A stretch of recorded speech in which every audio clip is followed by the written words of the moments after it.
बिस्मिल्लाहिर्रहमानिर्रहीम। अस्सलाम वालेकुम स्टूडेंट्स।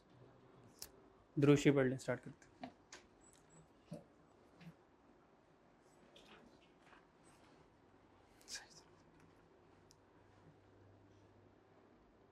अच्छा जी, आज का हमारा लेक्चर नंबर 3 है।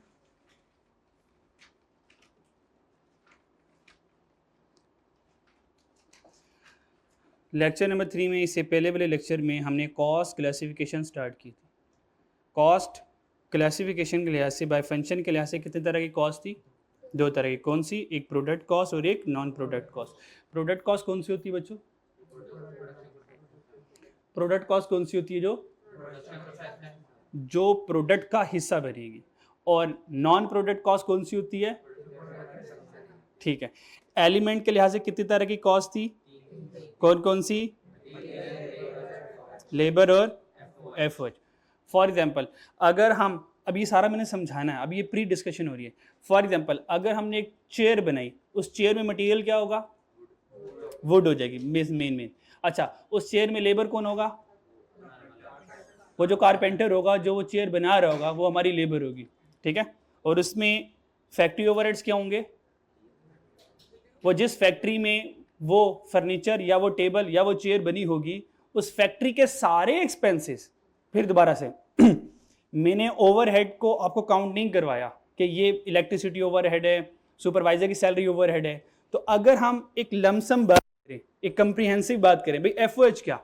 फैक्ट्री के सारे खर्चे, फैक्ट्री के सारे खर्चे जिनको हम ऑब्जर्व कर सकते हैं, और हो सकता है जिनको हम ऑब्जर्व ना कर सकते हो, लेकिन वो फैक्ट्री में खर्चे हो रहे हो, तो सारे के सारे एक्सपेंसेस, फैक्ट्री रिलेटेड एक्सपेंसेस, वो क्या होंगे? एफएच होंगे। अभी हम इसकी प्रैक्टिस करेंगे। अभी सिर्फ मैं आपका कॉन्सेप्ट डेवलप कर रहा हूँ। अभी इंशाल्लाह हम एक कंप्रीहेंसिव प्रैक्टिस करेंगे जिसमें हम आइडेंटिफाई करेंगे कि कौन सी कॉस्ट प्रोडक्ट है और नॉन प्रोडक्ट है, कौन सी कॉस्ट मटीरियल लेबर एफओएच है। और आगे यहाँ पे वर्ड लिख लें, जब हम लेटर ऑन पास पेपर देखेंगे तो वहाँ पर ये वर्ड यूज होगा।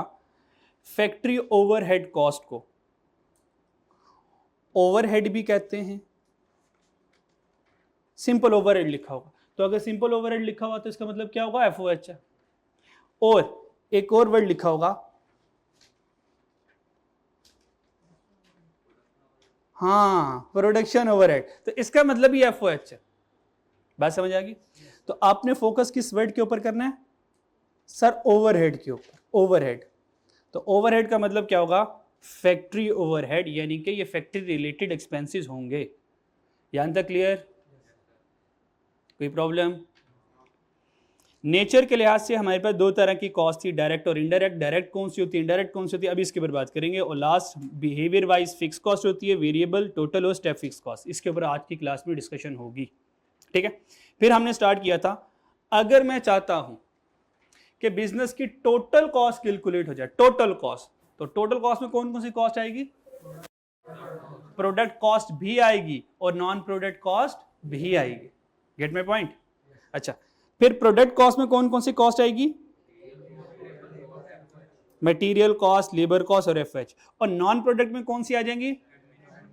सिंपल, जो मटेरियल नहीं है, जो लेबर नहीं है, जो एफएच नहीं है, यानी कि जो प्रोडक्ट कॉस्ट नहीं है, फिर वो सारी की सारी कौन सी कॉस्ट होंगी? ये मैंने मेन टाइप्स लिखी हैं। हालांकि नॉन, आपने जब I2A में फाइनल अकाउंट का क्वेश्चन किया होगा और अदर एक्सपेंसेस पड़े होंगे, वो जो अदर एक्सपेंस में लंबी लिस्ट आती है, वो सारे के सारे जो है वो नॉन प्रोडक्ट कॉस्ट होती है। उनमें फैक्ट्री रिलेटेड कॉस्ट नॉर्मली नहीं होती है। ठीक है। वो लंबी लिस्ट है, तो हमने मेन हेडिंग लिख दी, सारी एडमिन कॉस्ट, सारी सेलिंग एंड डिस्ट्रीब्यूशन कॉस्ट और ऑल फाइनेंस कॉस्ट, ये कौन सी कॉस्ट होंगी? नॉन प्रोडक्ट कॉस्ट होंगी। अच्छा, उसके बाद फिर मैंने आपको ये सिखाया कि मटेरियल में दो तरह का मटेरियल होगा। मटेरियल में कितने तरह का मटेरियल होगा? दो तरह का, डायरेक्ट भी और लेबर में कितने तरह की लेबर होगी? डायरेक्ट भी और इनडायरेक्ट भी। एफओएच क्या होगा? इनडायरेक्ट होगा। और नॉन प्रोडक्ट कॉस्ट का ताल्लुक प्रोडक्ट से है ही नहीं, ये तो होगा ही इनडायरेक्ट। अब इस चीज को दोबारा देखते हैं, डायरेक्ट और इनडायरेक्ट को समझने के बाद दोबारा इस पॉइंट पर आएंगे। ठीक है, चलें। अब हम ये सीखते हैं कि डायरेक्ट कॉस्ट कौन सी होती है और इनडायरेक्ट कॉस्ट कौन सी होती है। डायरेक्ट कॉस्ट कौन सी होगी और इनडायरेक्ट कॉस्ट कौन सी होगी। डायरेक्ट कॉस्ट की कुछ स्पेसिफिकेशन है। आपने इनमें से किसको याद रखना है? डायरेक्ट कॉस्ट को। हमारे लिए मेन कौन है? Direct cost. बस ये इसकी कैलकुलेशन जरूरी है। इनडायरेक्ट कॉस्ट की कैलकुलेशन करना इंपॉर्टेंट है, पर उसकी कैलकुलेशन में कंप्लेक्सिटीज नहीं आती। तो कंप्लेक्सिटीज किस में आएंगी? डायरेक्ट कॉस्ट की कैलकुलेशन में। तो हम डायरेक्ट कॉस्ट को सीखेंगे अच्छा सा। ये आपको सोफा नजर आ रहा है, एक नजर आ रहा है, पक्की वाली बात है। अच्छा जी, हम इस सोफे के ऊपर देखेंगे कि कौन सी डायरेक्ट कॉस्ट है, कौन सी इनडायरेक्ट कॉस्ट है। पहले डायरेक्ट कॉस्ट को समझते हैं। डायरेक्ट कॉस्ट होती क्या है? नंबर 1, ये जो डायरेक्ट कॉस्ट होगी ये स्पेसिफिक टू प्रोडक्ट होगी। ये क्या होगी? यानी कि ये उसी प्रोडक्ट के लिए स्पेसिफिक होगी, यानी किसी और प्रोडक्ट के ऊपर नहीं लग रही होगी। दूसरा, ये सेपरेटली आइडेंटिफाइएबल है, ट्रेसेबल है। यानी कि जो प्रोडक्ट नजर मुझे आ रही है, इस प्रोडक्ट में अगर मैं डायरेक्ट कॉस्ट को सेपरेटली आइडेंटिफाई करना चाहूं, फिजिकली देखना चाहूं, तो देख सकता हूं। अभी बात अधूरी है। सेपरेटली आइडेंटिफाइबल का मतलब क्या है? To 1 unit of a product with accuracy. इसका मतलब क्या है? ये एक सोफा है। एक सोफे को बनाने के लिए मेरी कितनी कॉस्ट लग रही है, ये डायरेक्ट कॉस्ट है एक सोफे को बनाने के लिए। तो डायरेक्ट कॉस्ट क्या होगा? जो सेपरेटली आइडेंटिफाइबल होगा, ट्रेसेबल होगा, to 1 unit of a product. एक यूनिट को बनाने के लिए कितनी कॉस्ट लग रही है, अगर मैं ये ट्रेस कर पाया, अगर मैं ये कैलकुलेट कर पाया, इसका मतलब ये मेरी डायरेक्ट कॉस्ट है। इनडायरेक्ट कॉस्ट क्या होगी? सिंपल, जो डायरेक्ट कॉस्ट नहीं है वो इनडायरेक्ट कॉस्ट है। जो डायरेक्ट कॉस्ट नहीं है इनडायरेक्ट। हमने स्पेसिफाई नहीं किया इनडायरेक्ट कॉस्ट, हमने क्या कहा? All other cost other than the direct cost. जो डायरेक्ट कॉस्ट नहीं है, फिर वो कौन सी कॉस्ट होगी? भाई दो ही कॉस्ट होगी ना, एक डायरेक्ट हो गई और एक इनडायरेक्ट हो गई। अगर मुझे डायरेक्ट पता चल गई तो फिर रिमेनिंग कौन सी होगी? इनडायरेक्ट होगी। यहां तक बात क्लियर? अगली बात, डायरेक्ट कॉस्ट में 3 कॉस्ट आएंगी। डायरेक्ट कॉस्ट में कितनी कॉस्ट आएंगी? 3। डायरेक्ट कॉस्ट में कितनी कॉस्ट आएंगी? 3। Direct material cost, direct labour cost और डायरेक्ट एक्सपेंस कॉस्ट। दोबारा, डायरेक्ट कॉस्ट में कितनी कॉस्ट आएंगी? कौन कौन सी? Yes, direct material cost, direct labour cost और तीसरी लिख ले, direct expense cost. Direct expense, ये 3 कॉस्ट हमारे पास आएंगी। इसके अलावा डायरेक्ट कॉस्ट में कोई कॉस्ट नहीं आएगी।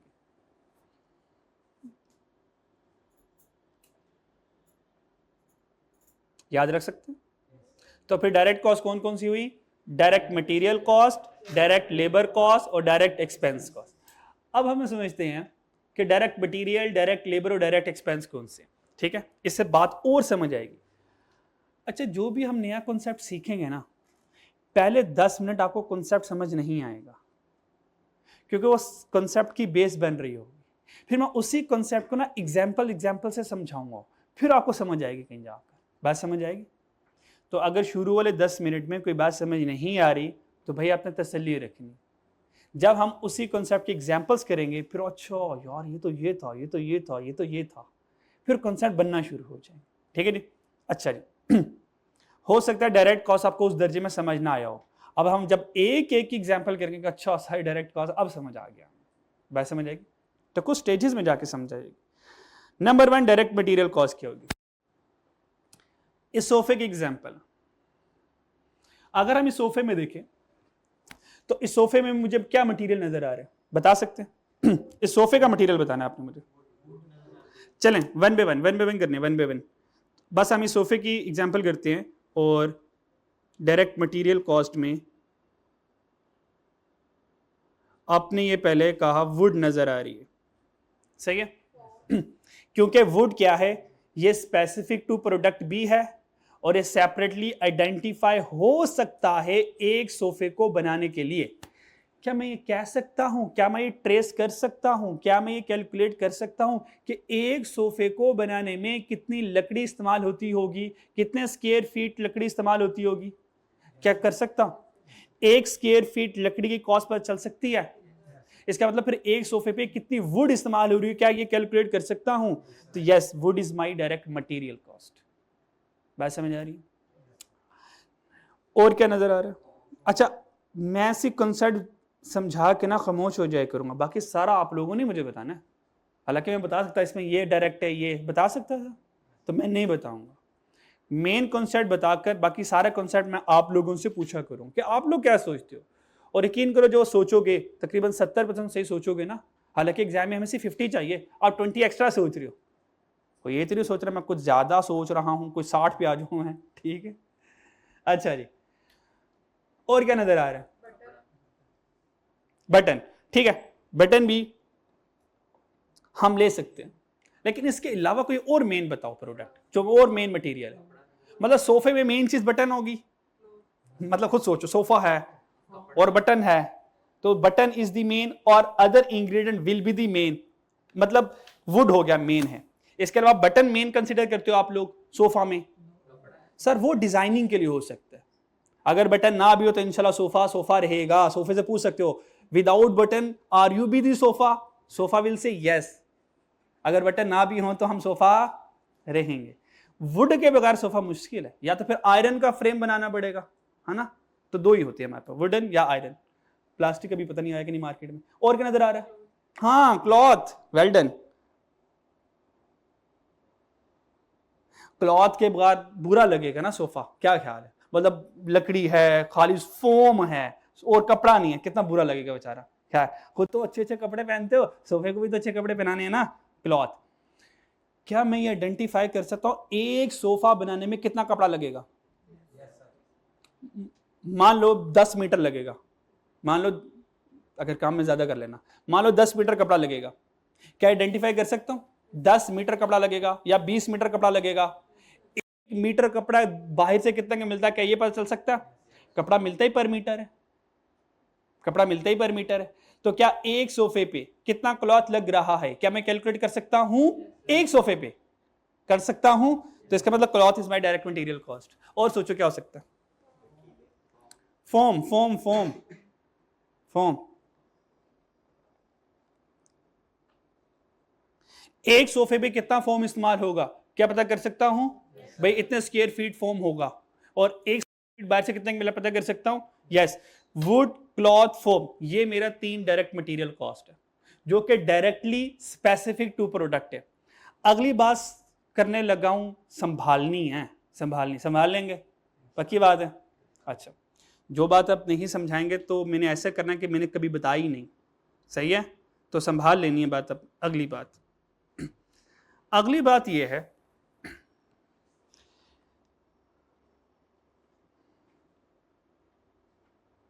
क्या सोफे पे नेल भी लगा होगा? कीलें लगी होंगी। और अगर आपने कभी सोफा बनते हुए देखा है तो ये जो हमारे पास पोशिश होती है ना, जो क्लॉथ होता है, ये स्टेपल होता है, ये स्टेपल होता है, ठीक है, ये स्टेपल होता है। तो जो स्टेपल पिन होंगी वो भी तो इस पे लगी होंगी, मेरी बात समझ आ रही है? धागा भी लगा होगा, और लगा होगा, थ्रेड भी लगा होगा। अच्छा, इसके अलावा ग्लू भी लगी होगी, और लगी होगी, ग्लू भी लगी होगी, और पॉलिश भी होगी, ठीक है। नेल, स्टेपल, थ्रेड, ग्लू, ये भी हमें प्रोडक्ट में, ये भी स्पेसिफिक टू प्रोडक्ट हैं। लेकिन क्या नेल हमेशा सोफे पे लगेंगे? टेबल पे भी लग सकते हैं, किसी अदर प्रोडक्ट पे भी लग सकते हैं, मतलब नेल का ताल्लुक स्पेसिफिक्स के साथ नहीं है। अब यहां पे दो मिसाइल हैं। कुछ किताबें कहती हैं क्योंकि nail, staple, pin, thread, polish, ये भी हमें सोफे पे नजर आ रही हैं। क्या आपको पॉलिश नजर आ रही होगी सोफे पे? पॉलिश नजर आ रही है, नेल नजर आ रहे होंगे, हाँ या ना? हाँ, ग्लू नजर नहीं आ रही होगी, पर ये कौन पक्का है कि इस्तेमाल हुई होगी। कुछ किताबें वाले कहते हैं ये भी डायरेक्ट है, क्योंकि ये भी प्रोडक्ट का हिस्सा है और ये भी डायरेक्टली प्रोडक्ट पे लगे हुए हैं। और कुछ ये कहते हैं क्योंकि बेशक ये स्पेसिफिक टू प्रोडक्ट हैं, लेकिन ये सेकंड वाली बात को ना फुलफिल नहीं कर रहे, स्पेसिफिक टू 1 यूनिट। एक यूनिट पर कितनी पॉलिश लगेगी, एक सोफे पे कितनी पॉलिश लगेगी, क्या ये वर्ड मेरा आप चेक करना है, इसकी अहमियत नजर आएगी। विद एक्यूरेसी मेजर कर सकते हो, मतलब 5 ml लगेगी, 10 ml लगेगी, कितनी लगेगी। मान लो आपने स्टैंडर्ड मान लो बना लिया आपने, सर हम मैथ के स्टूडेंट हम जबरदस्ती लेंगे कैलकुलेशन, हम ना 10 ml लेते हैं और 10 ml से हम ना पॉलिश करेंगे। हो सकता है एक फर्नीचर 10 ml से सारा पॉलिश हो जाए और एक फर्नीचर ऐसा हो जिसकी लकड़ी इतनी ड्राई हो 10 ml से उसमें पॉलिश में कलर ही नहीं आ रहा। इसका मतलब उसकी लकड़ी बहुत ड्राई थी, जैसे पॉलिश की वो लकड़ी ने सारी पॉलिश सोक कर ली, वो स्टिल पॉलिश ही रही है सर, उसमें 10 ml पॉलिश करनी पड़ेगी मुझे। क्या मैं समझा पा रहा हूं? नेल कितने लगेंगे, गिन के लगाएंगे भाई, 10 लगाएंगे, इससे ऊपर लगाए तो क्या मत आ जाएगी। तो बोले हो सकता है एक कील शरारती करे, शरारत करे, वो बाहर आ जाए, टेढ़ा हो जाए, खराब हो जाए, तो भाई हम नेल गिन के नहीं लगाएंगे, हस्बे जरूरत लगाएंगे। मैं समझा पा रहा हूं? ओके। इस तरह थ्रेड हो सकता है हमें सिंगल सिलाई करनी पड़े, डबल सिलाई। इसका मतलब बीइंग अ मैथ स्टूडेंट आप जबरदस्ती कैलकुलेशन तो कर लोगे, लेकिन एक्यूरेसी के साथ वो कैलकुलेशन नहीं हो पाएगी। पहली रीजन, ये सारे के सारे डायरेक्ट मटेरियल क्यों नहीं बने, क्योंकि ये स्पेसिफिक प्रोडक्ट तो हैं लेकिन पर यूनिट के लिए एक्यूरेसी के साथ कैलकुलेट नहीं हो सकते। दूसरी रीजन, इसके डायरेक्ट मटेरियल ना होने के, जो सबसे तगड़ी, सर इनकी वैल्यू सिग्निफिकेंट इकोनॉमिक वैल्यू नहीं है, इनकी जो वैल्यू है सिग्निफिकेंट इकोनॉमिक वैल्यू नहीं है। मुझे ये बताएं, अब सोफा खरीदने की, अब उसे क्या बहस करेंगे, यार कपड़ा इतना लगा हुआ, फोम इतना लगा होगा, लकड़ी इतनी लगी होगी, अब ये बहस करेंगे यार ग्लू इतनी लगाई है, इसे सस्ता करो सोफा। आप करोगे इसे बहस कि यार आपने कीलें लगाई हुई हैं तो कीलें बड़ी सस्ती हैं तो चलो सोफा सस्ता करो। वो कहेगा भाई लकड़ी की बात कर, लकड़ी महंगी। अगर दुकानदार कहेगा सोफा महंगा है, वो क्या दलील देगा, भाई नेल महंगे होंगे, वो ये कहेगा ग्लू बड़ी महंगी होगी सर, इस वजह से 10,000 सोफा महंगा कर दिया, हम 2 रख के लगाएंगे उसको। हमने कहा नालायक तू, क्या लकड़ी महंगी हो गई, फोम महंगा हो गया, कपड़ा महंगा हो गया, फिर इस बात समझ में लगती है। इनकी इनसिग्निफिकेंट इकोनॉमिक वैल्यू होने की वजह से हम इनको डायरेक्ट मटेरियल कंसीडर करेंगे। तो 2 रीजन हो गए इनके डायरेक्ट मटेरियल होने के, इनडायरेक्ट मटेरियल होने के। नंबर 1, ये पर यूनिट कैलकुलेशन के लिए एक्यूरेसी के साथ कैलकुलेट नहीं हो सकते, and the second reason is these having the insignificant economic value, इनकी इकोनॉमिक वैल्यू इनसिग्निफिकेंट है, तो दैट्स वाई हम इसको डायरेक्ट मटेरियल में कंसीडर नहीं करेंगे। तो कहां कंसीडर करेंगे, इनडायरेक्ट मटेरियल। क्या ये मेरी बात समझ लगती है? ओके। अब कुछ फर्क सामने आया डायरेक्ट और इनडायरेक्ट में। आगे अब आपने आइडेंटिफाई करके बताना है डायरेक्ट लेबर। चलें जी, डायरेक्ट लेबर इस सोफे को बनाने के लिए कौन होगा? Direct labour carpenter. कारपेंटर, ये जो कारपेंटर होगा ये हमारे लिए डायरेक्ट लेबर का काम करेगा।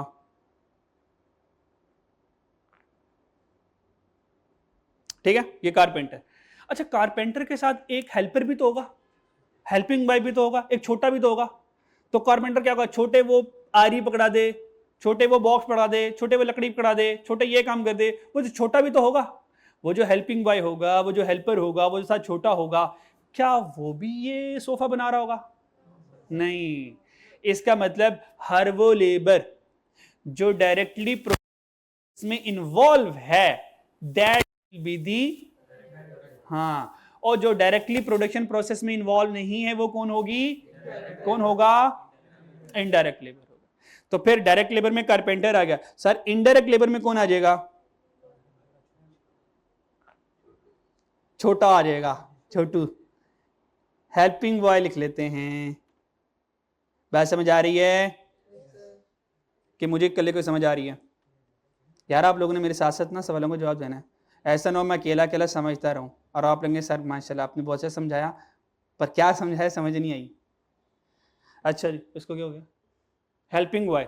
अच्छा, मान लो ये सोफा जो हम फैक्ट्री में बना रहे, ये सोफा हम एक फैक्ट्री में बना रहे हैं और मल्टीपल हमने थाउजेंड्स ऑफ पीस।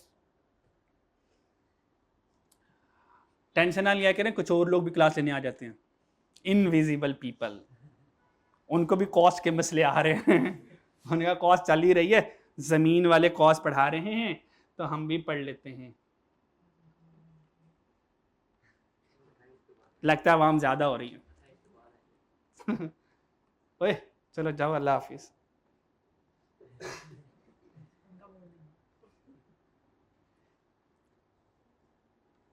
ठीक है जी, अब वो इंशाल्लाह सिट डाउन हो गए और आपके साथ साथ पढ़ेंगे बैठ के, आपने फील नहीं करना, ठीक है।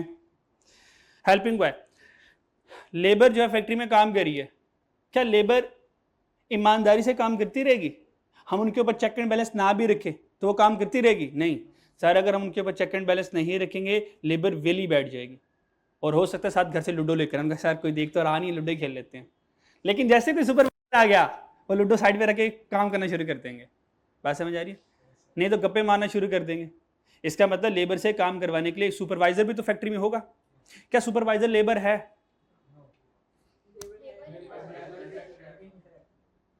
सुपरवाइजर लेबर नहीं है सर, वो लेबर है। हर इंसान लेबर की कैटेगरी में आएगा। सुपरवाइजर इंसान है, फैक्ट्री में काम कर रहा है, सुपरवाइजर लेबर है। क्या वो सुपरवाइजर सोफा बना रहा है? नहीं सर, सुपरवाइजर इनडायरेक्ट लेबर है। ओ बच्चों सोच लेना यार थोड़ा सा पहले। सुपरवाइजर इनडायरेक्ट लेबर है।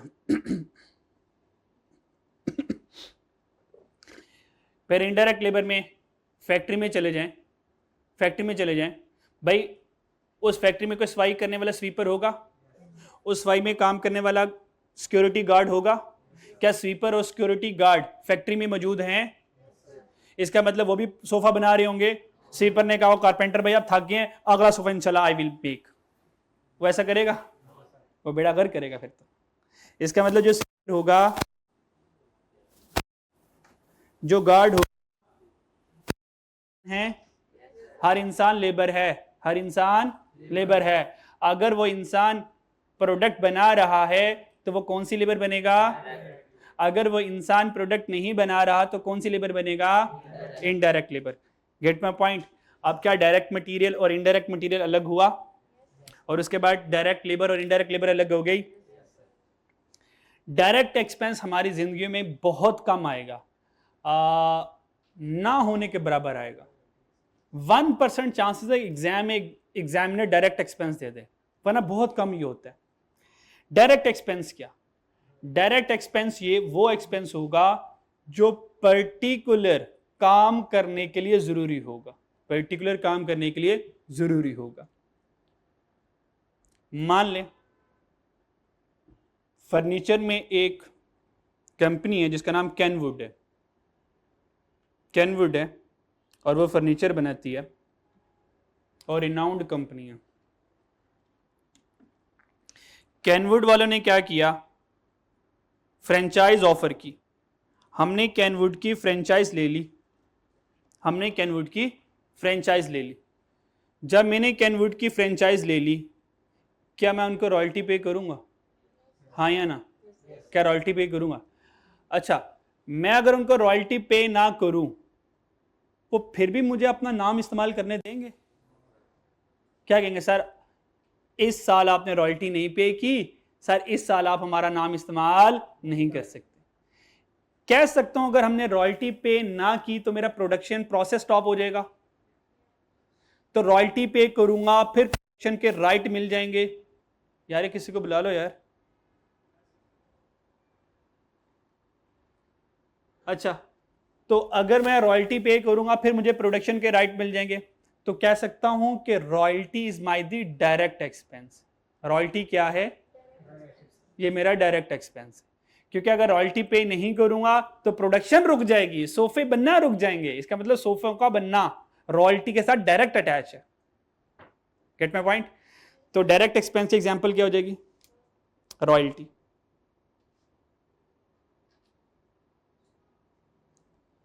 एक और एग्जांपल ले लेते हैं। हम एक केमिकल फैक्ट्री चलाते हैं, केमिकल, और वो केमिकल खतरनाक है। अगर उसका मिसयूज हो जाए तो गवर्नमेंट उस केमिकल को बनाने के लिए लाइसेंस अलाउ करती है। मान लो मेरे पास लाइसेंस होगा तो मैं केमिकल प्रोड्यूस करूंगा, वो लाइसेंस नहीं तो केमिकल की इंडस्ट्री फैक्ट्री भी नहीं। तो कह सकता हूं वो लाइसेंस को हासिल करना, टू गेट अ लाइसेंस, ये भी डायरेक्ट एक्सपेंस होगा, ये भी डायरेक्ट एक्सपेंस होगा। तो ये डायरेक्ट एक्सपेंस की एग्जांपल होगी। अब बताओ इनडायरेक्ट एक्सपेंस क्या होगा?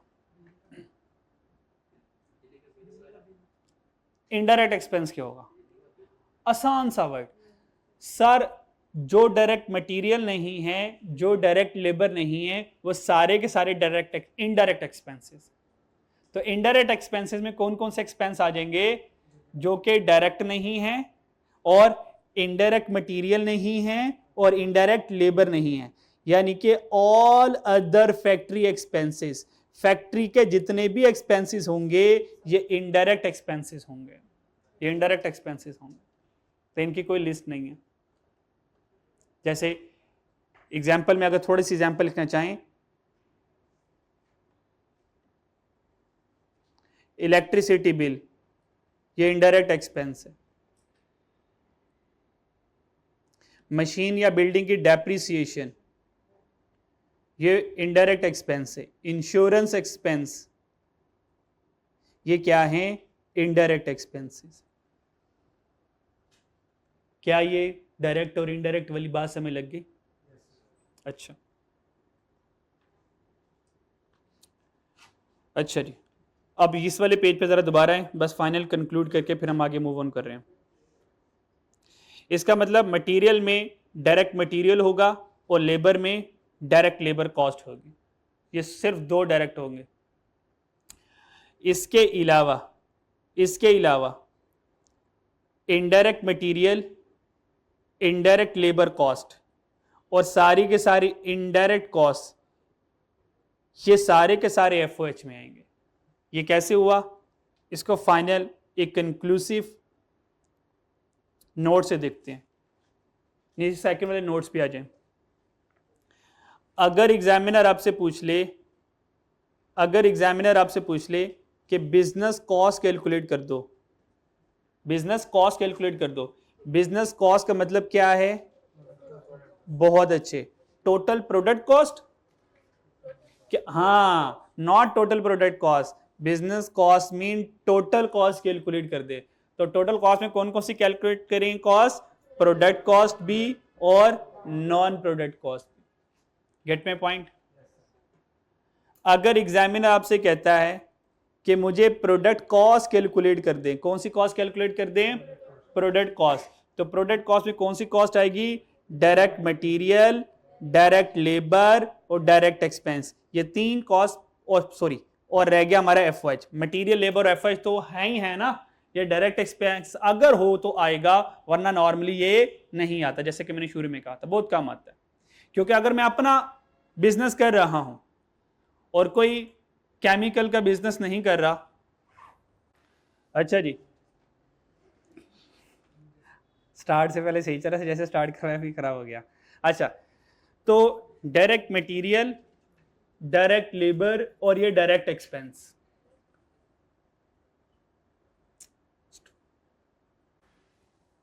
अच्छा जी, डायरेक्ट मटेरियल, डायरेक्ट लेबर और एफओएच, ये हमें पता, हमें प्रोडक्ट कॉस्ट बनती है। यहां तो कोई प्रॉब्लम नहीं, इसमें कोई प्रॉब्लम नहीं।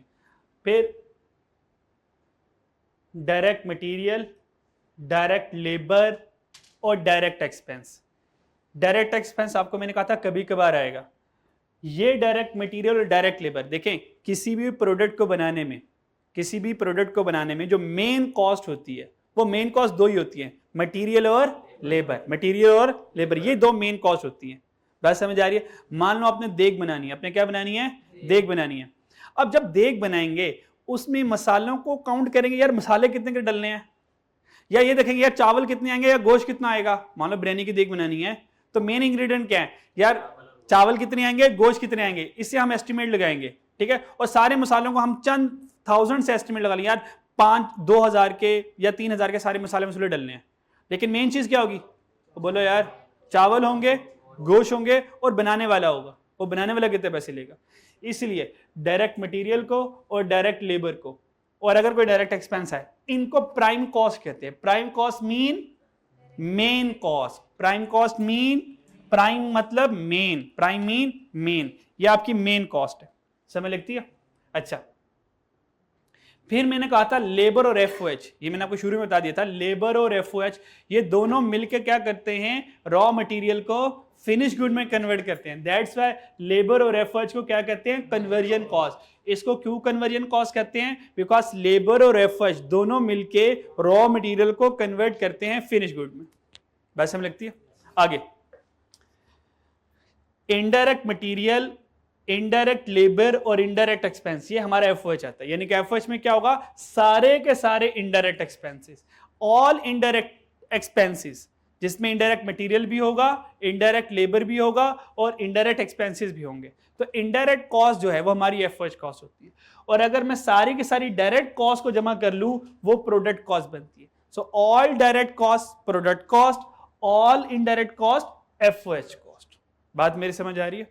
अच्छा, और अगर हमने प्रोडक्ट कॉस्ट का हिस्सा बनाना है तो सारी की सारी डायरेक्ट कॉस्ट भी आ जाएगी और फिर एफओएच भी आ जाएगा, फिर हमारी टोटल प्रोडक्ट कॉस्ट आ जाएगी। तो टोटल प्रोडक्ट में कॉस्ट में तीन कॉस्ट, मटेरियल, लेबर और एफओएच। मटेरियल, लेबर और एफओएच। अच्छा, इसका मतलब जब मैं प्रोडक्ट कॉस्ट की बात करूंगा तो डायरेक्ट मटेरियल और इसके अंदर इनडायरेक्ट मटेरियल भी आ गया, फिर डायरेक्ट लेबर, इसके अंदर इनडायरेक्ट लेबर भी है वो भी आ गया, डायरेक्ट एक्सपेंस और इनडायरेक्ट एक्सपेंस वो भी आ गया। इसका मतलब प्रोडक्ट कॉस्ट में वो जो ग्लू की कॉस्ट है वो आनी है, नेल की कॉस्ट आनी है। बात समझ आ रही है? थ्रेड की कॉस्ट आनी है, बटन लगे वो कॉस्ट में आना ही आना है। लेकिन हमने थोड़ा सा एज अ कॉस्ट अकाउंटेंट ने इनडायरेक्ट को कैलकुलेशन वाइज साइड पर रखा। ऐसे नहीं मैं ग्लू की कॉस्ट को प्रोडक्ट कॉस्ट का हिस्सा नहीं बना रहा, बनाऊंगा भाई, लेकिन इनडायरेक्ट कह के बनाऊंगा। वो जो नेल लगाऊंगा वो भी प्रोडक्ट के कॉस्ट का हिस्सा है, पर वो इनडायरेक्ट बनाया। तो जब मैं प्रोडक्ट की कॉस्ट की बात करूंगा तो ऑल डायरेक्ट कॉस्ट आएगी, ऑल इनडायरेक्ट कॉस्ट आएगी, और सारी इनडायरेक्ट कॉस्ट किसके अंदर आएगी, एफओएच में आएगी। अब क्या कुछ बात समझ आई? अच्छा जी, हमारा कॉन्सेप्ट सारा कंप्लीट हो गया। इससे आगे हमारे अभी हम प्रैक्टिस क्वेश्चन करेंगे। ये प्रैक्टिस क्वेश्चन देख रहे हो या अभी आप ये इनमें से मैं एक भी नहीं करवाऊंगा, एक भी मैं नहीं करवाऊंगा, सिर्फ समझाऊंगा। आप लोगों ने सारे अभी मुझे करके देने हैं। स्वीट केक मैन्युफैक्चरिंग कंपनी, हम क्या बना रहे हैं, केक बना रहे हैं, और उसने फॉलोइंग टाइप ऑफ एक्सपेंसेस इंकर किए, ये 30 के करीब होंगे। करना क्या है आप लोगों ने, रिक्वायरमेंट क्या है, वो सारे के सारे ऊपर से आप एक्सपेंसेस पढ़ेंगे। पहला 1 पॉइंट पढ़ेंगे, आइडेंटिफाई करेंगे उसमें से प्रोडक्ट है या नॉन प्रोडक्ट है, कौन सी कॉस्ट है।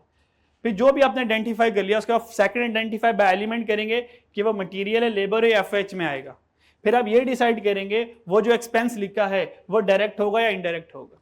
एक्सपेंस एक ही होगा लेकिन वो मुख्तलिफ हेड्स में आता रहेगा। जैसे कि पहले वाला, चलो मैं करवा देता हूं पहला वाला। बल्कि ये करने से पहले अब यहां पर आए जरा, वो जो मैंने फैक्ट्री वाली कहानी शुरू में सुनाई थी, ये फैक्ट्री वाली कहानी याद है? ये मटेरियल परचेज डायरेक्ट है, समझ लगती है अब? क्योंकि फॉर एग्जाम्पल मैंने लकड़ी खरीदी होगी, ये मैंने फोम खरीदा होगा, ये मैंने कपड़ा खरीदा होगा। अच्छा, फिर ये डायरेक्ट मटेरियल कहां गया था, फैक्ट्री में गया था, प्रोडक्शन डिपार्टमेंट में गया था, जिसको हमने वर्क इन प्रोसेस डिपार्टमेंट भी कहा था। ये जो डायरेक्ट मटेरियल कौन हैंडओवर करेगा, किसको हैंडओवर होगा, डायरेक्ट लेबर को।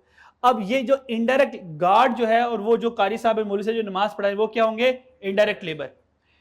मेडिकल फैसिलिटी बताएं, ये डायरेक्ट है या इनडायरेक्ट है, ये डायरेक्ट है या इनडायरेक्ट है, ये इनडायरेक्ट है। फिर मुझे ये बताएं क्या ये मटेरियल है, क्या ये मटेरियल है या ये लेबर है। मेडिकल फैसिलिटी इंसानों को मिलनी तो ये लेबर है। लेबर में कौन सी लेबर, डायरेक्ट या इनडायरेक्ट, इनडायरेक्ट, इसलिए तो ये एफओएच का हिस्सा बनेगा। बात समझ आई? फिर मशीन, क्या केक बनाने में मशीन नजर आती है लेकिन मशीन इनडायरेक्टली केक बनाने में हेल्प करेगी। इलेक्ट्रिसिटी इनडायरेक्ट केक बनाने में हेल्प करेगी।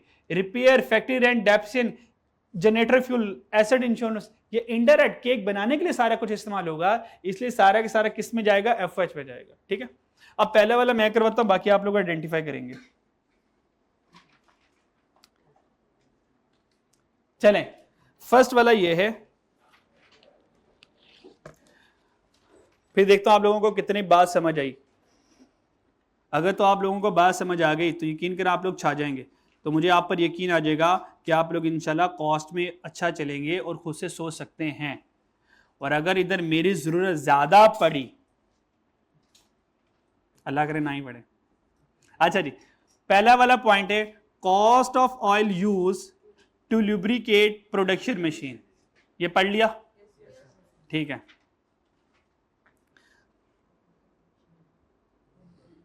नहीं, अब मेरे साथ से चलना भी।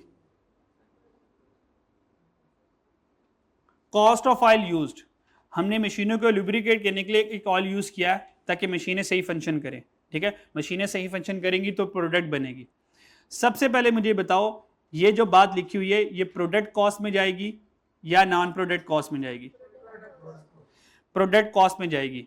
ये कैसे फैसला किया आप लोगों ने? हाँ, क्योंकि मशीन जो है फैक्ट्री में है और फैक्ट्री जो है वो प्रोडक्ट बनाने में के लिए है, इसका मतलब ये जाएगी प्रोडक्ट कॉस्ट। ठीक है, तो आपने ये सबसे पहले आइडेंटिफाई कर लिया कि ये प्रोडक्ट कॉस्ट में जाएगी, बस ऐसे अपने टिक कर लेना। अब आगे देखें, ये जो सेंटेंस लिखा हुआ है, क्या बाय एलिमेंट ये मटेरियल है, लेबर है या एफओएच है? ये मटेरियल है, लेबर है या एफओएच है?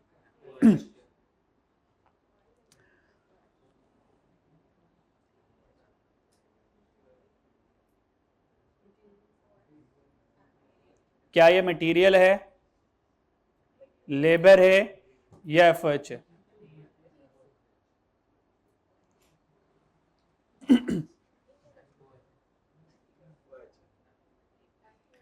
जी बिल्कुल एफओएच तो है, लेकिन आप लोगों ने दो चीजों को अभी बाइफरगेट करना है इसमें।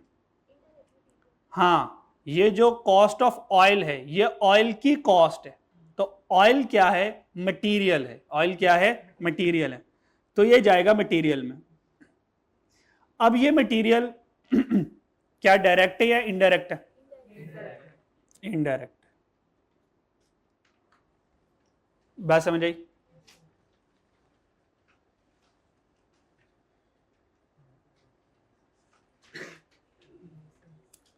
और और इसमें अगर आप देखना चाहें, ये जो मटेरियल को क्या इनडायरेक्ट है और इनडायरेक्ट एफओएच भी होता है, तो आप ऐसे भी कर सकते हैं। ठीक है, क्लियर? ऑयल मटेरियल है ना, ऑयल मटेरियल है। हाँ हाँ, वो जो मशीन को लुब्रिकेट करें, फॉर एग्जांपल आप जो सिलाई मशीन है, सिलाई मशीन का एक ऑयल होता है, वो ऑयल यूज करेंगे तो सिलाई मशीन रफ्तार से चलती है, तो मशीन को चलाने के लिए वो ऑयल यूज हो रहा है, तो ऑयल की इटसेल्फ नेचर एक मटेरियल की है, लेकिन वो इनडायरेक्टली प्रोडक्शन के साथ जुड़ा हुआ है, क्योंकि ऑयल मशीन के लिए और मशीन प्रोडक्शन के लिए। ठीक है, हाँ हाँ, तो इसलिए मैं उसको डायरेक्ट नहीं कह रहा ना, मटेरियल का आगे देखिए डायरेक्ट कॉस्ट नहीं कह रहा मैं, इनडायरेक्ट कॉस्ट कह रहा हूँ, यानी कि वो इनडायरेक्ट प्रोडक्शन के साथ अटैच होगा, डायरेक्ट नहीं है, क्योंकि वो पर यूनिट कैलकुलेट नहीं हो सकता। एक और करवा दूं, एक और करवाता हूँ, फिर आपको थोड़ा सा ट्रेन हो जाएंगे। सेकंड वाला कर रहा हूँ, motor vehicle licence fee for delivery vehicle. Motor vehicle licence for delivery vehicle, हम चीज़ें बना लेते हैं, चीज़ों को कस्टमर को डिलीवर करके आते हैं, उसके लिए मैंने एक वैन ली है, ठीक है, और उस वैन का जब व्हीकल का ना लाइसेंस फी पे करनी है, लाइसेंस फी पे करनी है, बताएं ये प्रोडक्ट है या नॉन प्रोडक्ट है? ये नॉन प्रोडक्ट है। अच्छा, अगर ये नॉन प्रोडक्ट है, अगर ये नॉन प्रोडक्ट है तो सेकंड वाली बाय एलिमेंट में कहां जाएगा? शर्म तो नहीं है ये कहते हुए। अगर ये नॉन प्रोडक्ट है तो एफओएच का मतलब है कि प्रोडक्ट है, क्योंकि मटेरियल लेबर एफओएच तो प्रोडक्ट कॉस्ट के लिए होती हैं। अगर ये नॉन प्रोडक्ट है तो बच्चों ये डायरेक्टली इनडायरेक्ट कॉस्ट में जाएगा, क्या डायरेक्टली इनडायरेक्ट कॉस्ट में जाएगा? नॉन प्रोडक्ट भी कह रहे हो और अगर आप एफओएच भी कहते हो तो कितनी बुरी बात है। एफओएच प्रोडक्ट कॉस्ट कैसे बनती है? मटेरियल लेबर एफओएच, और आप एफओएच को कह रहे हो प्रोडक्ट कॉस्ट है और यहां पे कह रहे हो नॉन प्रोडक्ट कॉस्ट है। How is it possible? एक तरफ कह रहे हो नॉन प्रोडक्ट है, दूसरी तरफ कह रहे हो एफओएच भी है। इतना लेवल ना करना एग्जाम में, एग्जामिनर ही कंफ्यूज हो जाएगा। अगर नॉन प्रोडक्ट कह दिया तो सिंपल है, वो इनडायरेक्ट कॉस्ट बनेगी। बात समझ आई मेरी? इसमें किसको प्रॉब्लम है? फिर किसी को? अच्छा, जब आप प्रोडक्ट कॉस्ट कहते हो ना बच्चों, ये एलिमेंट वाला कॉलम कब जिंदा होगा? जब आप प्रोडक्ट कॉस्ट कहते हो। तो प्रोडक्ट कॉस्ट में या तो मटेरियल होगा या तो एफएच होगा। ठीक है, क्लियर? और अगर वो इनडायरेक्ट कॉस्ट है, मान लें इनडायरेक्ट मटेरियल है, तो वो एफएच भी होता है। तो इसलिए मैं यहां पे एफएच को भी टिक किया हुआ है। एक और करवाऊं? क्या समझ लग गई है? लग गई है? चलें, पहले 10 करें। पहले 10 के बाद पहले हम फर्स्ट 10 डिस्कस करेंगे, देन मूव फॉरवर्ड। चलें, शुरू हो जाए। एक दूसरे से मशवरा कर सकते हैं, एक दूसरे से मशवरा कर सकते हैं, एक दूसरे से मशवरा कर करके सॉल्व करें। इससे आपके कॉन्सेप्ट इंप्रूव होंगे। हो सकता है आप कुछ गलत बताएं, वो सही बताएं, आप सही बताएं, वो गलत बता दे।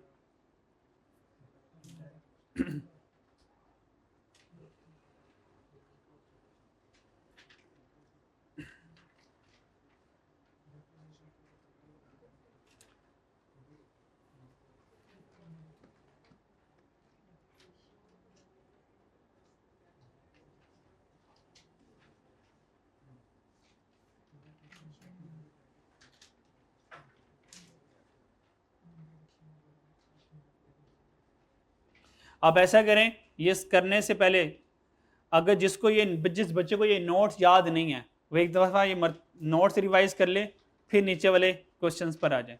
और जिनको ये नोट्स समझ लग गया, वो डायरेक्ट क्वेश्चन पे आ जाए।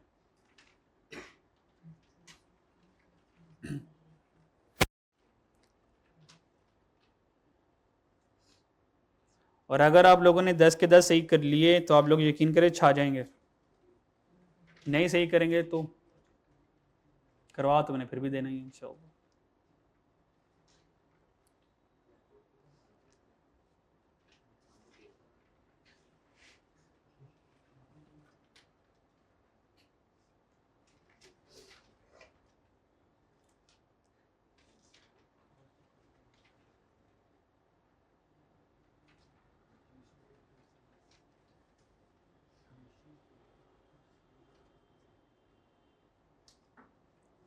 एक दूसरे से मशवरा करते रहें और कोई भी बच्चा अकेला ना बैठा करे, कोई भी बच्चा अकेला ना बैठा करे, क्योंकि क्लास में जब डिस्कशन होगी तो एक दूसरे से हमसायों से डिस्कशन किया करेंगे। कुछ हम कॉन्सेप्ट सिखा देंगे, कुछ हम कॉन्सेप्ट सीख लेंगे।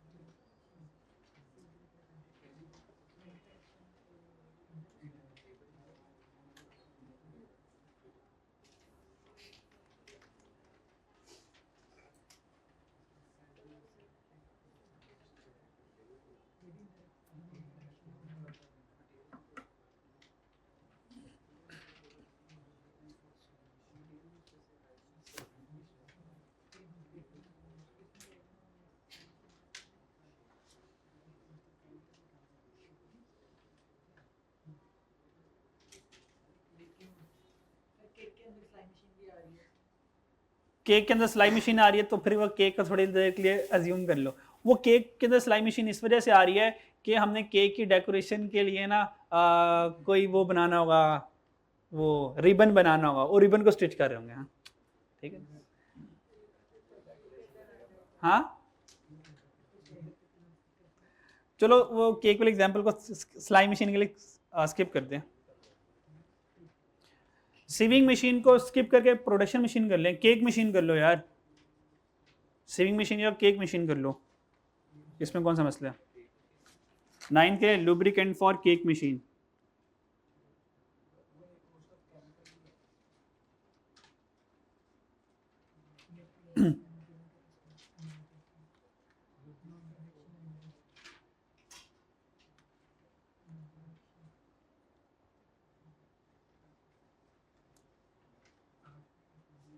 अच्छा, कुछ इसमें एडजस्टमेंट ये होंगी, उनका डायरेक्ट फैक्ट्री से ताल्लुक नहीं होगा।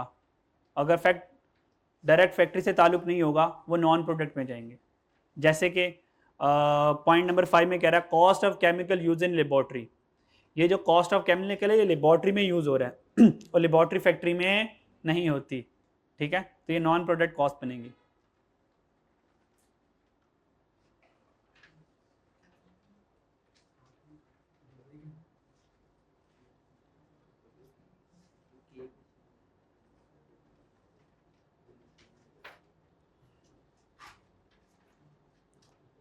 जब 10 तक कर ले मुझे बता दीजिएगा।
जी बच्चों 10 हो गए। चलें फर्स्ट 10 डिस्कस करते हैं। फर्स्ट 2 तो मैंने करवा दिए। पॉइंट नंबर 3 पर आ जाए। पॉइंट नंबर 3 में कह रहा है carriage on purchase of basic raw material. इसका मतलब जो बेसिक रॉ मटेरियल हमने खरीदा उसका कैरिज है। आपको पता है जो कैरिज इनवर्ड होता है वो रॉ मटेरियल का हिस्सा बनता है, क्योंकि वो फैक्ट्री, याद है वो रॉ मटेरियल स्टोर कहाँ पे था? फैक्ट्री में था, और फैक्ट्री वाले कमरे में रॉ मटेरियल परचेज था प्लस कैरिज इनवर्ड भी था। तो कह सकता हूं ये प्रोडक्ट है या नॉन प्रोडक्ट है? हाँ ये प्रोडक्ट है। तो कौन सा वाला है? थर्ड वाला। तो थर्ड वाले में लिखेंगे प्रोडक्ट है। जैसे हमने प्रोडक्ट कर दिया तो ऑब्वियस बात है अब ये मटीरियल लेबर एफर्ट किसी एक एक में जाएगा। तो रॉ मटेरियल का ताल्लुक किससे होगा? मटीरियल लेबर या एफर्ट से? अब बोलो यार, मटीरियल से। बात समझ आ रही है? क्लियर? ये हमारे पास मटेरियल होगा। अच्छा, और रॉ मटेरियल हमने परचेज किया और उसका कैरिज है, तो इसका मतलब रॉ मटेरियल कॉस्ट में ऐड होगा। रॉ मटेरियल कॉस्ट में ऐड होगा तो ये डायरेक्ट होगा या इनडायरेक्ट होगा? ये डायरेक्ट होगा, क्योंकि रॉ मटेरियल की कॉस्ट में ही शामिल है, क्योंकि हम कॉस्ट की बात कर रहे हैं। यहां तक कोई प्रॉब्लम किसी, कोई भी मुझसे पूछ लीजिएगा यार। पॉइंट नंबर 4 पे आ जाएं। Depreciation of factory plant and equipment. Depreciation of factory, product non product, product non product. एक सीक्रेट रेसिपी याद कर ले प्रोडक्ट और नॉन प्रोडक्ट को आइडेंटिफाई करने का।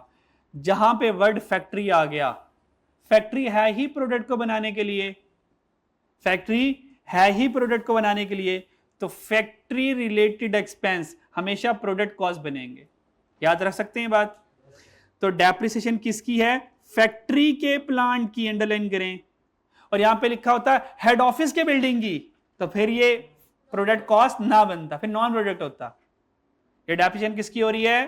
फैक्ट्री के प्लांट की। और फैक्ट्री किसके लिए होती है? प्रोडक्शन के लिए होती है। तो इसका मतलब ये क्या बनेगी? प्रोडक्ट कॉस्ट बनेगी, प्रोडक्ट कॉस्ट। अच्छा, डेप्रिसिएशन क्या मटेरियल है? क्या लेबर है? नहीं, तो फिर कहां जाएगा? एफओएच।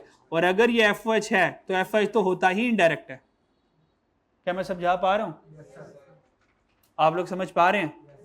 कोई सवाल किसी का? No question? आगे चलें? चल आगे चलते। Point number 5, cost of chemical use in laboratory. Cost ये लिखा होता cost of chemical use in factory, तो फिर प्रोडक्ट कॉस्ट बनाता, फिर प्रोडक्ट कॉस्ट बनाता। और केमिकल एक मटेरियल है तो मटेरियल बनाता। वो केमिकल जो मटेरियल वो इनडायरेक्ट है तो वो इनडायरेक्ट कॉस्ट में जाता। लेकिन ये कॉस्ट ऑफ केमिकल कहां यूज हो रही है? लेबोरेटरी में। तो लेबोरेटरी का ताल्लुक तो रिसर्च एंड डेवलपमेंट से है, फैक्ट्री से नहीं है। तो ये कहां जाएगा? 5 वाला नॉन प्रोडक्ट जाएगा। और नॉन प्रोडक्ट तो होता ही इनडायरेक्ट है। क्या समझ आ रही है बच्चों? कोई प्रॉब्लम? किसी के बच्चे के माइंड में थोड़ी सी भी कंफ्यूजन रह गई ना सर, वो क्लास में नहीं चल पाएगा। शायद क्लास में थोड़ा बहुत चल ले, एग्जाम में तो चल ही नहीं पाएगा, क्योंकि कॉस्ट के पेपर यकीन करें सोचने वाला पेपर है।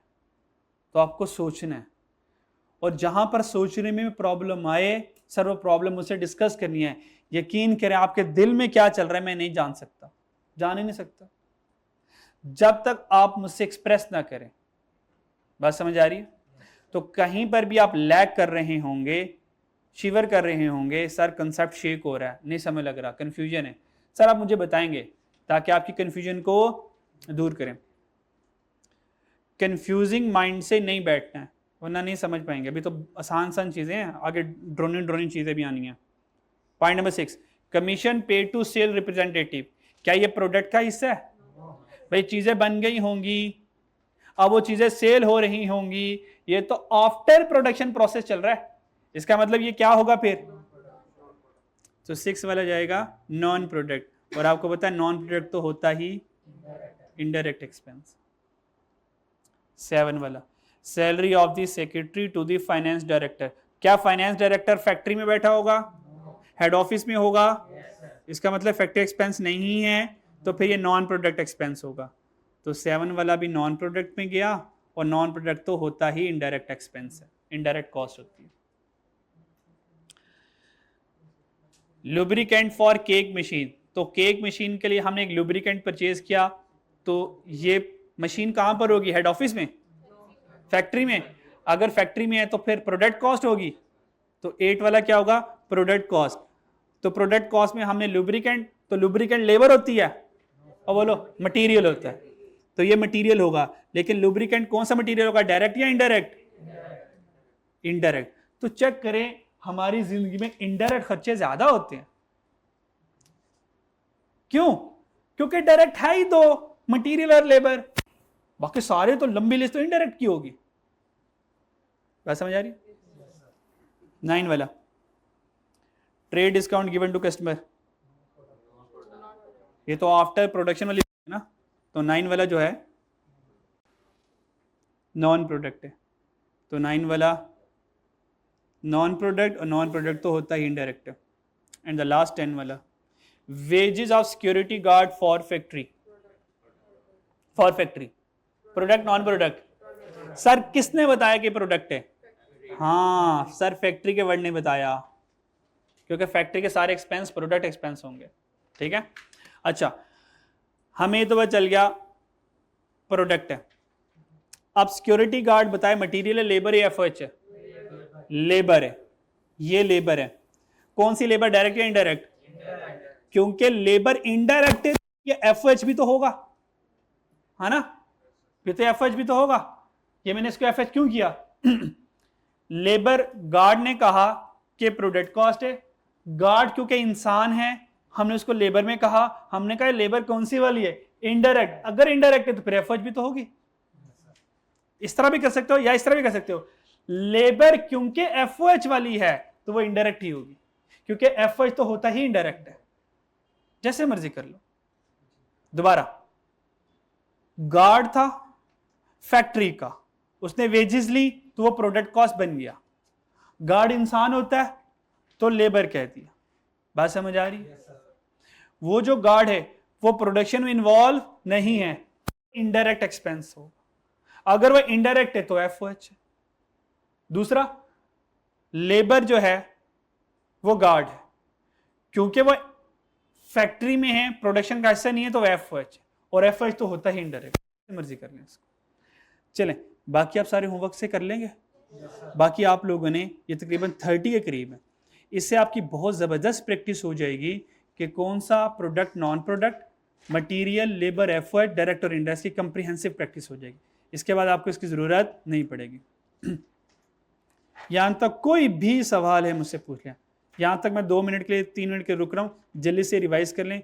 कोई कंसेप्ट है यहाँ से पूछना, business cost, product cost, prime cost, conversion cost, effort cost, direct में कोई भी क्वेश्चन है तो मुझसे पूछ लें। टेक योर टाइम, 1-2 मिनट ले लें, जल्दी चीज़ों को रिवाइज करें, फिर हम नेक्स्ट कॉन्सेप्ट देखते हैं।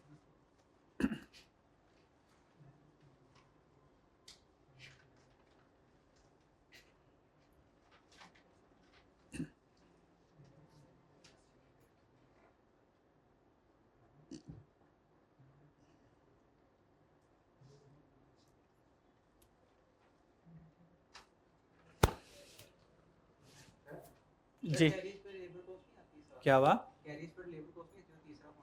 कैरिज, कैरिज में लेबर कॉस्ट, कैरिज क्या है? कैरिज, जो कैरिज इनवर्ड है ना, इसका मतलब हमने सप्लायर से रॉ मटेरियल खरीदा होगा, ठीक है, रॉ मटेरियल को वहाँ से सप्लायर से खरीदा और ट्रांसपोर्टेशन कॉस्ट आप खुद बेयर कर रहे हैं, तो वो मटेरियल की कॉस्ट में ऐड होगा ना, वो मटेरियल कॉस्ट, वो लेबर की कॉस्ट में ऐड नहीं होगा। लेबर है जो प्रोडक्शन प्रोसेस में हेल्प कर रहा है, प्रोडक्शन प्रोसेस में, ये तो मटेरियल को आप खरीद के लेकर आ रहे हो। ये आपने मैन्युफैक्चरिंग अकाउंट में पढ़ा होगा कि आपकी एक परचेज प्राइस होती है, उसके अंदर आप क्या करते हो, नॉन रिफंडेबल टैक्सेस ऐड करते हो, कैरिज इनवर्ड ऐड करते हो, उसके अंदर टोल टैक्स ऐड करते हो, ये वो वाली चीज़ है सारी, ये मटेरियल का हिस्सा बनेगी।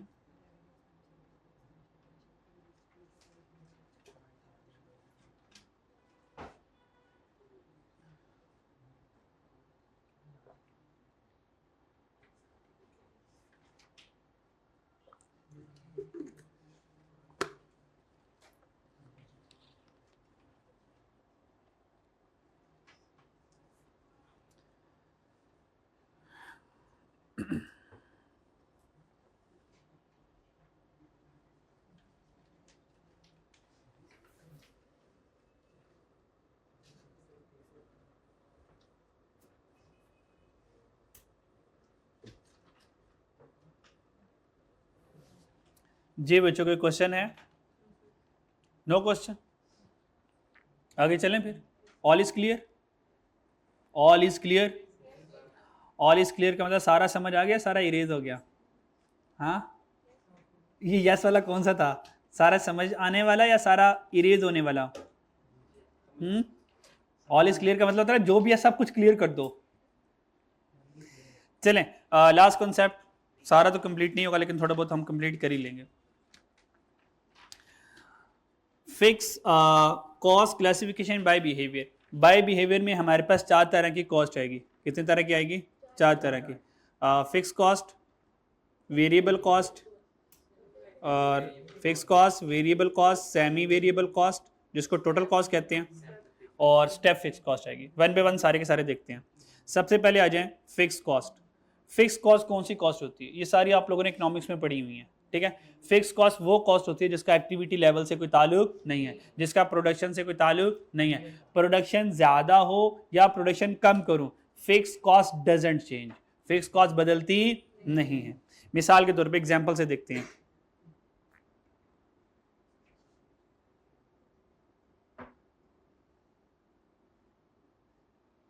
फॉर एग्जाम्पल, हमने एक बिल्डिंग ली रेंट पे, हमने एक बिल्डिंग ली रेंट पे, रेंट उसका है 50,000। रेंट कितना उसका? 50,000 रेंट है।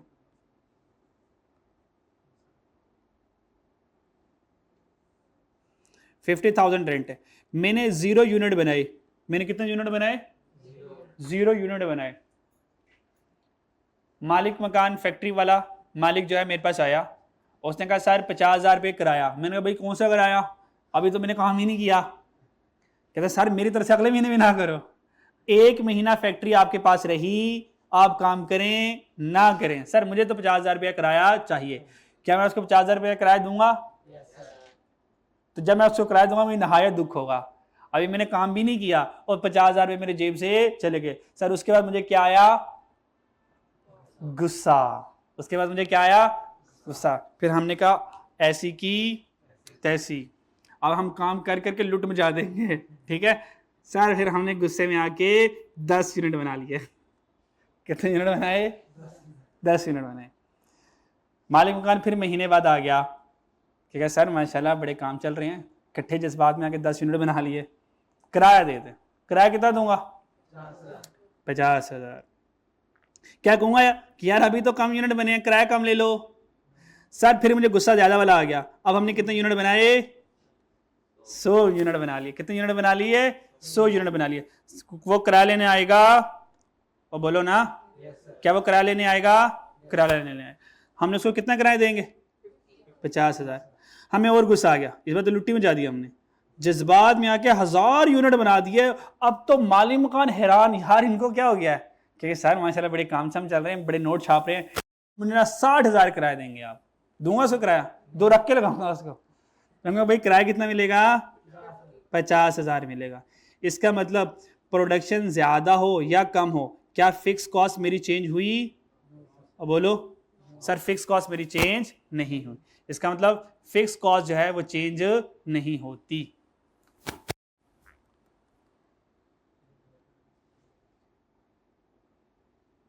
तो this is my total fix cost, this is my total fix cost. तो अगर मैं यूनिट 0 बनाऊं या यूनिट 1000 बनाऊं, इसका मतलब टोटल फिक्स कॉस्ट चेंज नहीं होती। आगे चलते हैं। ये हमने फिक्स कॉस्ट का बिहेवियर पढ़ा टोटल में। अभी फिक्स कॉस्ट का हम बिहेवियर पढ़ते हैं पर यूनिट में।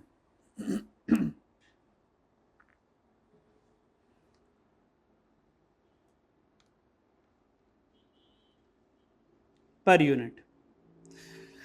अच्छा जी, कैलकुलेशन करते हैं ज़रा, कैलकुलेशन से ज़रा बात समझ लगती है। यहाँ पर हमारे पास यूनिट्स आ जाएंगे, यहाँ पर हमारे पास टोटल कॉस्ट आ जाएगी, और यहाँ पर हमारे पास टोटल कॉस्ट पर यूनिट आ जाएगी। आपको पता है टोटल कॉस्ट पर यूनिट को एवरेज कॉस्ट भी कहते हैं। टोटल कॉस्ट पर यूनिट को एवरेज कॉस्ट भी कहते हैं। और एवरेज कॉस्ट या टोटल कॉस्ट पर यूनिट का फॉर्मूला क्या होता है? Total cost divided by total units. चले आ जाए, हमने फॉर एग्जांपल एक यूनिट बनाया तो टोटल किराया कितना जाएगा? 50,000। तो टोटल कॉस्ट पर यूनिट यानी कि एवरेज कॉस्ट कितनी आ गई? 50,000। बात समझ आ रही है? जब हमने 10 यूनिट बनाए तो 10 यूनिट की टोटल कॉस्ट कितनी होगी? 50,000 होगी। कितनी होगी? 50,000। अब एक यूनिट बनाने पर कॉस्ट कितनी आ रही है? वेल डन, 5,000 आ रही है। कैसे कैलकुलेट हुआ? 50,000 डिवाइडेड बाय 10 से। अच्छा, फिर हमने 100 यूनिट बनाए तो टोटल कॉस्ट कितनी होगी? 50,000। और पर यूनिट कितनी हो गई? 500 होगी। 5,000 डिवाइडेड बाय 100, अब कितनी हो गई? 500 हो गई। लास्ट हमने 1000 यूनिट बनाए, टोटल कॉस्ट कितनी है? 50, और अब कितनी आ गया हमारे पास? सर 50 आ गया। अब यहाँ से हमने एक ट्रेंड ऑब्जर्व किया कि अगर यूनिट ज़्यादा बने कम बने, टोटल कॉस्ट रिमेन सेम, जबकि total cost per unit decrease हो रही है। टोटल कॉस्ट पर यूनिट क्या हो रही है?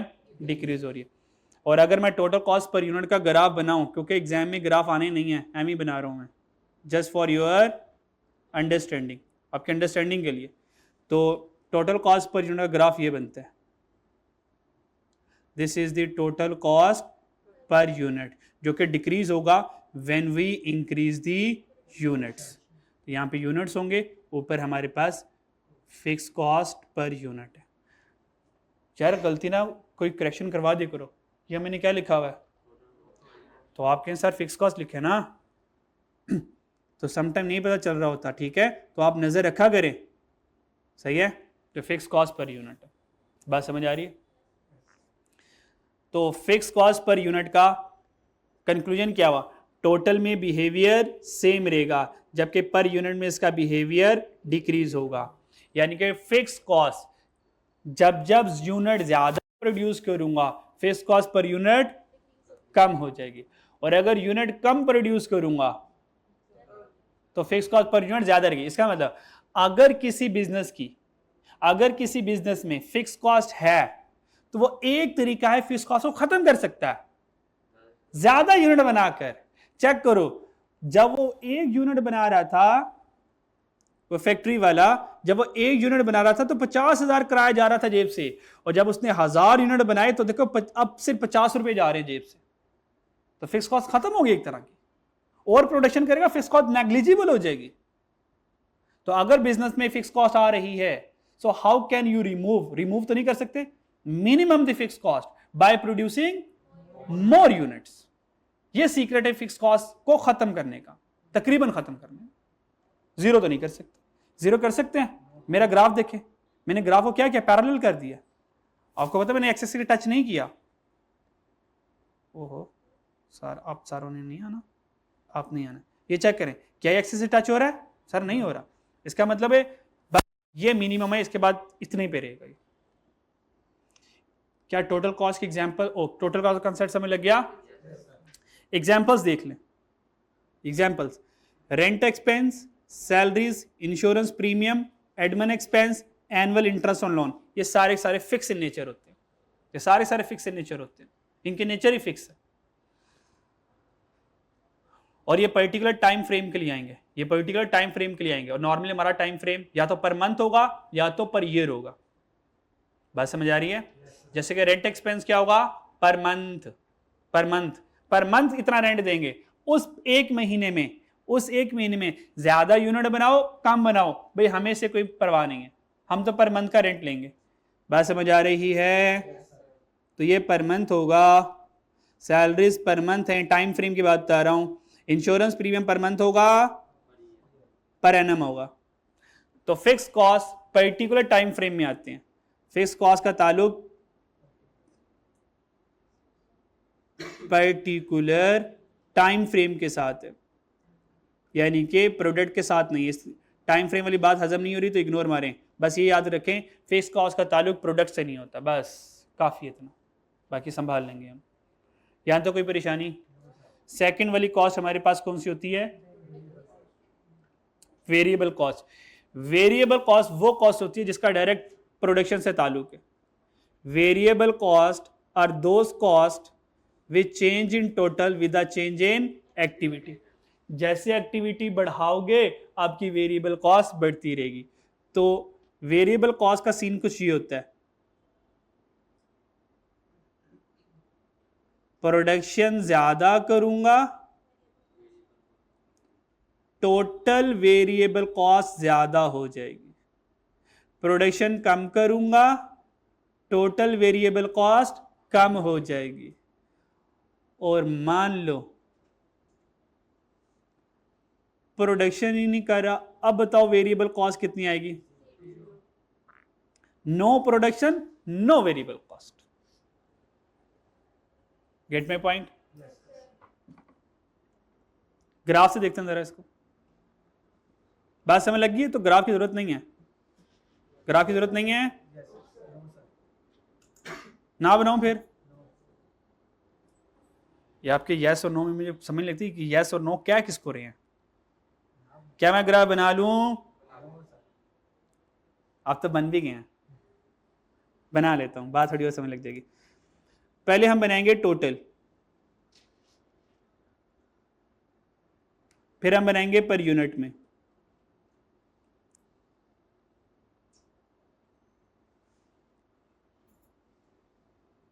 Per unit. अच्छा जी, कोई एग्जांपल सोच लेते हैं। ये मार्कर बना रहा हूं, ये मार्कर मान लीजिए एक मार्कर 50 रुपए का बनता है। कितने का बनता है? 50 रुपए का।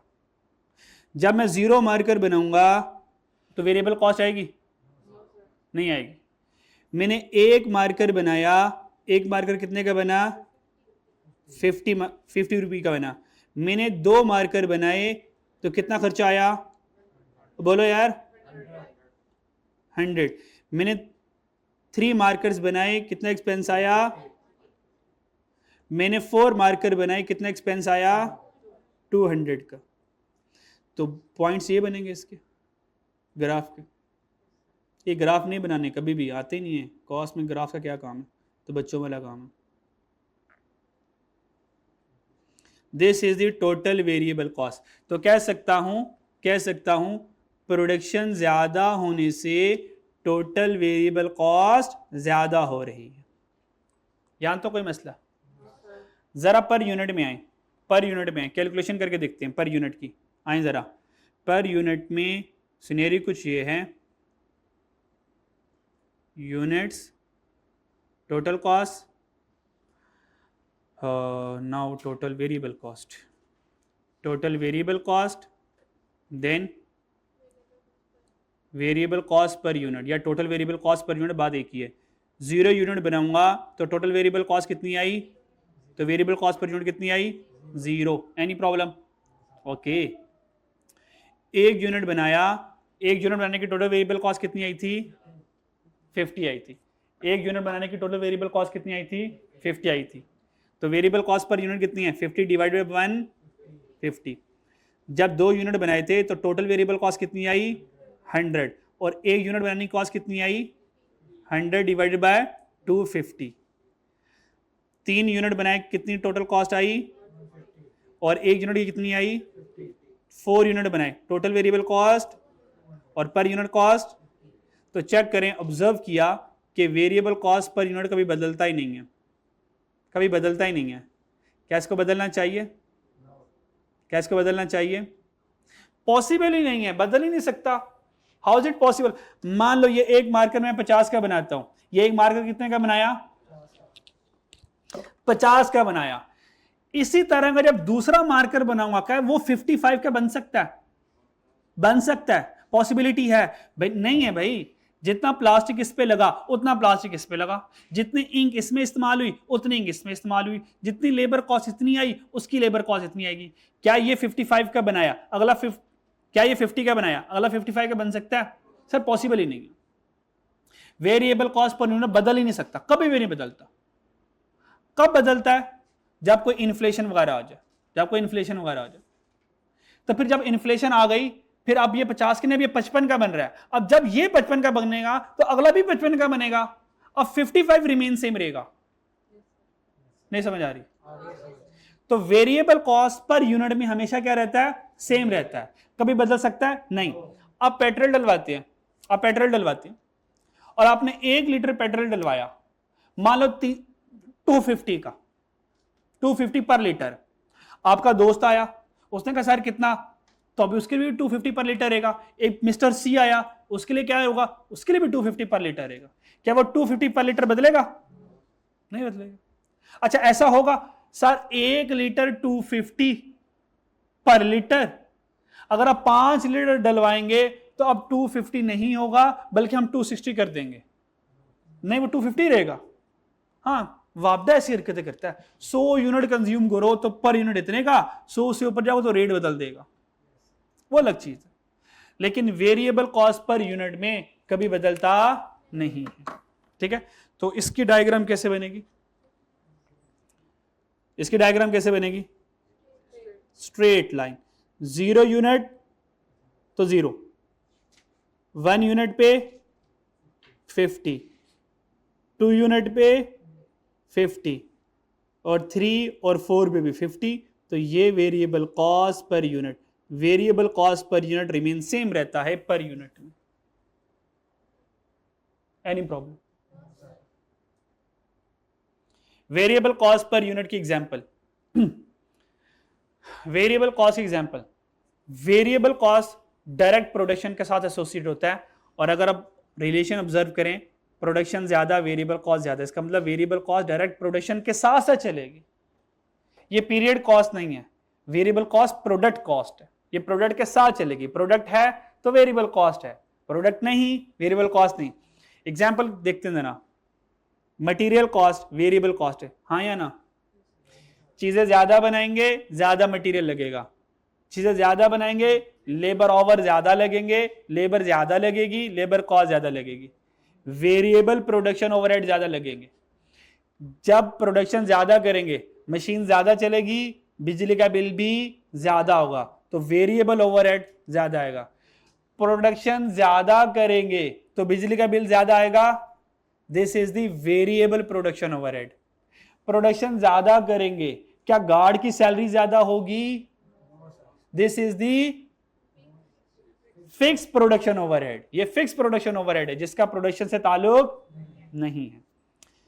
सेलमैन कमीशन, भाई जितनी प्रोडक्शन ज्यादा करेंगे उतनी सेल ज्यादा होगी, उतनी सेलमैन को कमीशन भी ज्यादा जाएगा, ये भी वेरिएबल नेचर का। Any cost change with volume, यानी कि प्रोडक्शन ज्यादा, उसके साथ जो भी कॉस्ट जुड़ी है वो भी वेरिएबल होगी। Any cost given as percentage of sale, so sale के साथ जो भी कॉस्ट होगी, जैसे कि ऊपर सेलमैन कमीशन, ये परसेंटेज ऑफ सेल होती है। भाई आप जितनी सेल करेंगे 2% आपका होगा, तो ये भी वेरिएबल। और लास्ट बात, machine overhauling, machine part replace at every 10,000 hour या एवरी 5,000 आवर। हर 10,000 घंटे बाद मशीन का पार्ट बदल देना हमने, हर 10 घंटे बाद, 10,000 घंटे बाद। क्या ये फिक्स है या ये वेरिएबल है? हर 10,000 घंटे बाद हर 10,000 घंटे बाद हम अपने मशीन का पुर्जा है ना, अच्छा लड़के इसको समझ जाएंगे भाई। जब बाइक होती है, आपको पता है हर 1000 किलोमीटर बाद इंजन ऑयल चेंज करवाना पड़ता है। हर 1000 किलोमीटर बाद बाइक का इंजन ऑयल चेंज करवाना पड़ता है, गाड़ी का इंजन ऑयल चेंज करवाना पड़ता है, ताकि इंजन की लाइफ बढ़ जाए, इंजन सही स्मूथ काम करे। उसको लुब्रिकेंट जरूरत होती है ताकि उसका पिस्टन वगैरह फंक्शन सही परफॉर्म करे। हर 10,000 घंटे बाद ना मशीन का एक पुर्जा बदल देता है। ये फिक्स है या वेरिएबल है?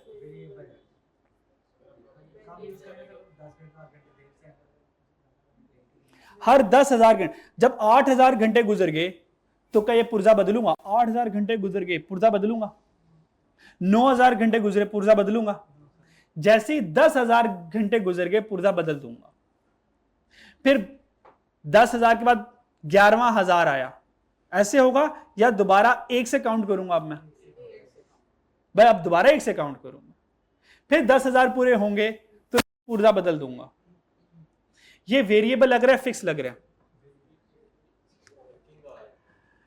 वेरिएबल लग रहा है, फिक्स लग रहा है? ये बज़ाहिर फिक्स लगता है, बज़ाहिर फिक्स लगता है, लेकिन फिक्स नहीं है। मान लो 10,000 घंटे, मुझे नहीं पता कितने सालों में कितने महीनों में कंप्लीट होंगे, वो कैलकुलेशन करके समझ आ जाएगी। मान लो 10,000 घंटे अगर हम 24 घंटे मशीन चलाएं, साल में खत्म हो जाते हैं, तो साल बाद मशीन का पुर्जा बदल दूंगा। लेकिन बीच में ऐसा फेज आया, मेरी फैक्ट्री बंद हो गई, मशीन चली नहीं, कोविड आ गया, 6 महीने मशीन नहीं चली, तो फिर तो 10,000 घंटे नहीं पूरे होंगे ना। साल गुजर गया, 2 साल गुजर गए, 10,000 घंटे नहीं पूरे। अब 3 साल बाद जाकर 10,000 घंटे पूरे हुए हैं, तो 3 साल बाद मैं पुर्जा बदलूंगा। ये तो फिक्स नहीं है। अगर फिक्स होता तो साल के अंदर खर्चा आ जाता,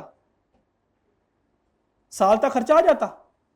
1 साल गुजर गया, 10,000 घंटे पूरे नहीं हुए। 2 साल गुजर गए, 10,000 घंटे पूरे नहीं हुए। 3 साल गुजर गए, 10,000 घंटे पूरे नहीं हुए। तो पुर्जा कब बदलूंगा? जब 10,000 घंटे पूरे होंगे। वो 10,000 घंटे पूरे कब होंगे? जब मशीन चलेगी। मशीन कब चलेगी? जब प्रोडक्शन होगी। इसका मतलब प्रोडक्शन की वजह से खर्चा आ रहा है। अगर फिक्स होता तो साल बाद आ जाता। नहीं समझा पा रहा मैं? नहीं समझ आ रही?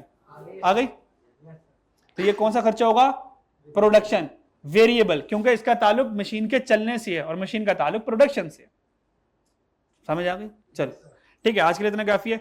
कल इंशाल्लाह हम इसको कंप्लीट करेंगे और कल इंशाल्लाह हमारा चैप्टर 0 कंप्लीट हो जाएगा। ठीक है, तो day after tomorrow we will start chapter number 1 inventory valuation. कल हमारा भी चैप्टर 0 ही चलेगा और जो होमवर्क दिया वो करके आइएगा। अल्लाह हाफिज़।